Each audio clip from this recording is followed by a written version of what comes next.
From this to this. And from this to this.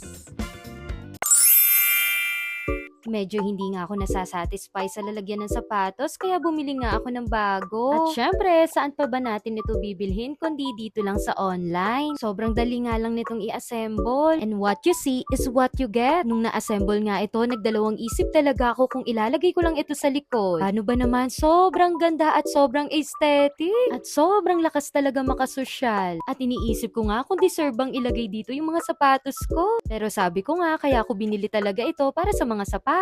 And worth it na worth it talaga itong bilhin. Grabe, kung makikita ninyo paano kaganda. At pagkatapos, magnetic pa. At dahil nga sa ganda nito, naisip ko na deserve naman niyang ilagay dito sa harap. Naku, wag na kayo magdalawang isip. Kung naghahanap nga kayo na lalagyan ng mga sapatos, ganito na po yung bilhin ninyo. Top my yellow basket para same quality yung makuha po ninyo. At ano po sa tingin ninyo? Tama po ba yung decision ko na dito ko po nilagay sa harap namin yung mga sapatos? At yun lamang po. Thank you po!